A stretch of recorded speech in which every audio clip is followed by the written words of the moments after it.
ನನ್ನ ತಾಯಿ, ಬಂಜೆ ನನ್ನ ತಾಯಿ. ಹಾ, ಕೇಳಿದ ಕ್ಷಣ ಆಶ್ಚರ್ಯ ಆಗುತ್ತಿದೆಯಾ? ಹೌದು, ನನ್ನ ತಾಯಿ ಬಂಜೆಯಾಗುತ್ತಿದ್ದಾಳೆ. ನನ್ನ ತಾಯಿ ಬಂಜೆಯಾಗುತ್ತಿದ್ದಾಳೆ. ಒಂದು ಕಾಲದಲ್ಲಿ ಸಮೃದ್ಧಿಯಿಂದ ಮೆರೆಯುತ್ತಿದ್ದ ನನ್ನ ತಾಯಿ ಈಗ ಬಂಜೆಯಾಗುತ್ತಿದ್ದಾಳೆ. ಮೇಘರಾಜನ ಆಗಮನಕ್ಕೆ ಕಾಯುವ ಮೇಘ ಕನ್ನಿಕೆ ನನ್ನ ತಾಯಿ. ಅವನೊಲುಮೆ ಇಲ್ಲದೆ ಅವಜ್ಞೆಗೊಳಗಾಗಿ ಬಂಜೆಯಾಗುತ್ತಿದ್ದಾಳೆ. ಮೇಘರಾಜನ ಆಗಮನಕ್ಕೆ ಕಾಯುವ ಮೇಘ ಕನ್ನಿಕೆ ನನ್ನ ತಾಯಿ. ಅವನೊಲುಮೆ ಇಲ್ಲದೆ ಅವಜ್ಞೆಗೊಳಗಾಗಿ ಬಂಜೆಯಾಗುತ್ತಿದ್ದಾಳೆ. ಅತಿ ಹೆಚ್ಚು ಖನಿಜ ಸಂಪನ್ಮೂಲಗಳ ತಾಣವಾಗಿದ್ದಳು ನನ್ನ ತಾಯಿ. ಅತಿ ಹೆಚ್ಚು ಖನಿಜ ಸಂಪನ್ಮೂಲಗಳ ತಾಣವಾಗಿದ್ದಳು ನನ್ನ ತಾಯಿ. ಬಂಗಾರ, ಕಬ್ಬಿಣ, ಮ್ಯಾಂಗನೀಸ್, ಕೊನೆಗೆ ಕಲ್ಲು ಮಣ್ಣನ್ನು ಹೇರಳವಾಗಿ ಕೊಟ್ಟು ಈಗ ಬರಿದಾಗುತ್ತಿದ್ದಾಳೆ, ಬಂಜೆಯಾಗುತ್ತಿದ್ದಾಳೆ. ಬಂಗಾರ, ಕಬ್ಬಿಣ, ಮ್ಯಾಂಗನೀಸ್, ಕೊನೆಗೆ ಕಲ್ಲು ಮಣ್ಣನ್ನು ಹೇರಳವಾಗಿ ಕೊಟ್ಟು ಈಗ ಬರಿದಾಗುತ್ತಿದ್ದಾಳೆ, ಬಂಜೆಯಾಗುತ್ತಿದ್ದಾಳೆ. ಶ್ರೀಗಂಧ, ಬೇವು, ಮಾವು, ತೆಂಗು, ಕಂಗುಗಳ ಆಶ್ರಯದಾತೆ ನನ್ನ ತಾಯಿ. ಶ್ರೀಗಂಧ, ಬೇವು, ಮಾವು, ತೆಂಗು, ಕಂಗುಗಳ ಆಶ್ರಯದಾತೆ ನನ್ನ ತಾಯಿ. ನಮ್ಮ ದುರಾಸೆಗೆ ಬೋಳಾಗುತ್ತಿದ್ದಾಳೆ, ನಮ್ಮ ದುರಾಸೆಗೆ ಬೋಳಾಗುತ್ತಿದ್ದಾಳೆ. Side ಪ್ಲಾಟ್ಗಳಾಗಿ ಬಿಕರಿಯಾಗುತ್ತಿದ್ದಾಳೆ, side ಪ್ಲಾಟ್ಗಳಾಗಿ ಬಿಕರಿಯಾಗುತ್ತಿದ್ದಾಳೆ. ಫಲವತ್ತಾದ ವಸುಂಧರೆ ಇಂದು ಪೆಸ್ಟಿಸೈಡ್ ತಿಂದು ತಿಂದು ರೋಗದ ಗೂಡಾಗುತ್ತಿದ್ದಾಳೆ. ಫಲವತ್ತಾದ ವಸುಂಧರೆ ಇಂದು ಪೆಸ್ಟಿಸೈಡ್ ತಿಂದು ತಿಂದು ರೋಗದ ಗೂಡಾಗುತ್ತಿದ್ದಾಳೆ. ನಾವು ಬಳಸಿ ಬಿಸಾಡುವ ಪ್ಲಾಸ್ಟಿಕ್ ಅನ್ನು ನುಂಗಲಾರದೆ ಉಗುಳಲಾರದೆ ಧರಣಿ ನರಳುತ್ತಿದ್ದಾಳೆ, ನರಕ ಅನುಭವಿಸುತ್ತಿದ್ದಾಳೆ. ನಾವು ಬಳಸಿ ಬಿಸಾಡುವ ಪ್ಲಾಸ್ಟಿಕ್ ಅನ್ನು ನುಂಗಲಾರದೆ ಉಗುಳಲಾರದೆ ಧರಣಿ ನರಳುತ್ತಿದ್ದಾಳೆ, ನರಕ ಅನುಭವಿಸುತ್ತಿದ್ದಾಳೆ. ಇಷ್ಟಕ್ಕೆ ನಿಲ್ಲದು ನನ್ನ ತಾಯಿಯ ಕಷ್ಟ, ಇಷ್ಟಕ್ಕೆ ನಿಲ್ಲದು ನನ್ನ ತಾಯಿಯ ಕಷ್ಟ. ಗಂಗಾ ಸ್ನಾನ ತುಂಗಾಪಾನ ಪದಕ್ಕೆ ತುಕ್ಕು ಹಿಡಿದಿದೆ. ಗಂಗಾ ಸ್ನಾನ ತುಂಗಾಪಾನ ಪದಕ್ಕೆ ತುಕ್ಕು ಹಿಡಿದಿದೆ. ಗಂಗೆ ಸ್ನಾನಕ್ಕೆ ಯೋಗ್ಯಳಲ್ಲ, ತುಂಗೆ ಕುಡಿಯಲು ಅರ್ಹಳಲ್ಲ. ಗಂಗೆ ಸ್ನಾನಕ್ಕೆ ಯೋಗ್ಯಳಲ್ಲ, ತುಂಗೆ ಕುಡಿಯಲು ಅರ್ಹಳಲ್ಲ.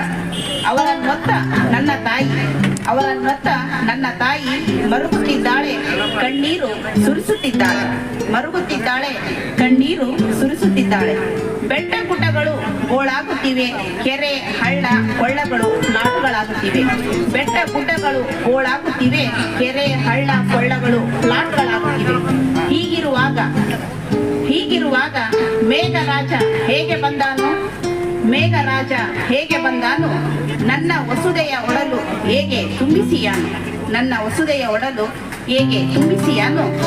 ಅವನೊಲುಮೆ ಇಲ್ಲದೆ ಅವನಿ ಅವಜ್ಞೆಗೊಳಗಾಗುತ್ತಿದ್ದಾಳೆ. ಅವನೊಲುಮೆ ಇಲ್ಲದೆ ಅವನಿ ಅವಜ್ಞೆಗೊಳಗಾಗುತ್ತಿದ್ದಾಳೆ, ಬಂಜೆಯಾಗುತ್ತಿದ್ದಾಳೆ. ನನ್ನ ತಾಯಿ ಬಂಜೆಯಾಗುತ್ತಿದ್ದಾಳೆ. ಅವಕಾಶಕ್ಕಾಗಿ ಎಲ್ಲರಿಗೂ ಧನ್ಯವಾದಗಳು.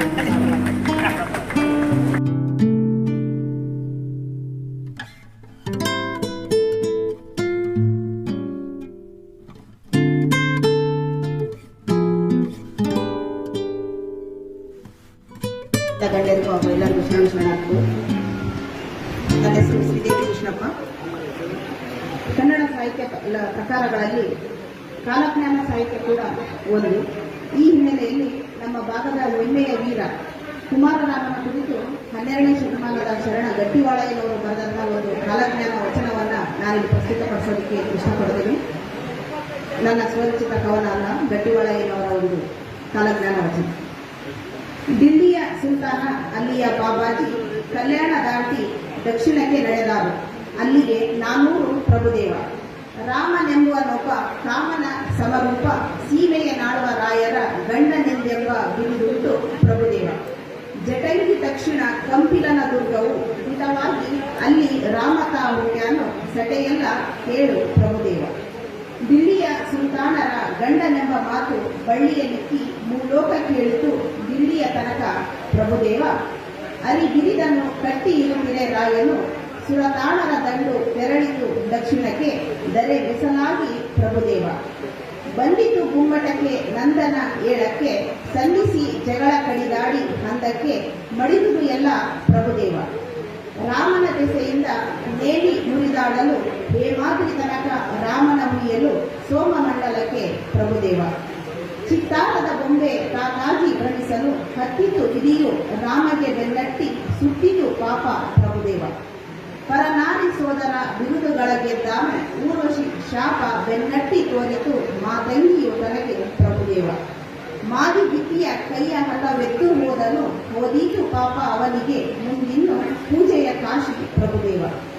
ಭೋಜ ಮಹಂದಾತ ನಿಜವುತ ತಪ್ಪದೆ, ರುಜವು ಉದಾರ ಸುಚಿತ್ತ ಮೋದದ ಗೊಂಬೆಯು ನೋಡು ಪ್ರಭುದೇವ. ಬತ್ತೀಸ ಪುತ್ತಳಿ ಸತ್ಯದ ನುಡಿಗಳ ಅರ್ತೀಲಿ ಕೇಳಿ ಹತವಾಗಿ ಹೋದನು, ಇತ್ತ ನರಸಿಂಹ ಪ್ರಭುದೇವ. ಬೂದಿಯ ಹಳ್ಳಿಯಲ್ಲಿ ತಾನೊಬ್ಬ ಮಡಿದಾನು, ಹಾದಿ ಅವನಿಗೆ ಸ್ವರ್ಗವು ಮುಂದಿನ್ನು, ಇತ್ತ ನೋಡಯ್ಯ ಪ್ರಭುದೇವ. ನರಸಿಂಹರಾಯನ ಪುತ್ರನ ಅಚ್ಯುತನ ಸಿರಿಪಟ್ಟ ಕಡೆಯು, ಅವನ ಮಹಾ ಐಶ್ವರ್ಯವು ಕಡೆಯೆಂದ ನೋಡು ಪ್ರಭುದೇವ. ಹೀಗೆ ಗಟ್ಟಿವಾಳಯ್ಯನವರ ಕಾಲಜ್ಞಾನ ವಚನ ಮುಂದುವರಿಯುತ್ತೆ. ಅವಕಾಶ ಕೊಟ್ಟಿದ್ದಕ್ಕಾಗಿ ಎಲ್ಲರಿಗೂ